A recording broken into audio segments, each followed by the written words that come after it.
Alors, je vais te donner une introduction légère au concept de la dérivée. Alors, supposons qu'on a une fonction mathématique ici, f de x, et cette fonction-là, pour tout élément qu'on lui donne en entrée, soit un nombre x, il va simplement nous retourner ce nombre au carré.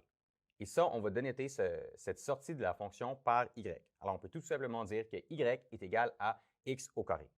Si on veut visualiser cette fonction, on peut simplement regarder ici et c'est ça que ça donnerait. Alors, sur l'axe vertical, on a la valeur de y et sur l'axe horizontal, on a la valeur de x. Et là, on verrait qu'à tout point, on peut simplement prendre la valeur de x, on la met au carré et ça va donner la valeur de y, ce qui nous donne cette forme de parabole.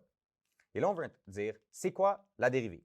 Alors, très simplement, au niveau d'un concept, la dérivée, ça va simplement être la pente à un certain point x. Alors, on peut imaginer qu'on est à ce point-ci, sur x, et là, on va voir c'est quoi la pente de notre fonction à ce point-là.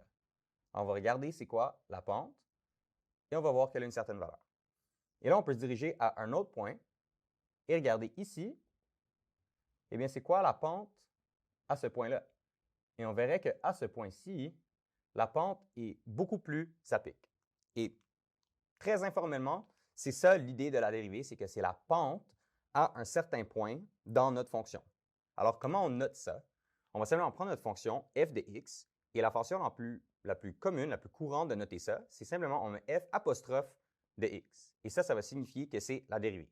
Une autre manière de noter ça, tu peux simplement dire que c'est la dérivée de y par rapport à x. Et ça, c'est équivalent à dire la dérivée de f de x par rapport à x, puisque y, c'est la même chose que f de x. Et c'est tout.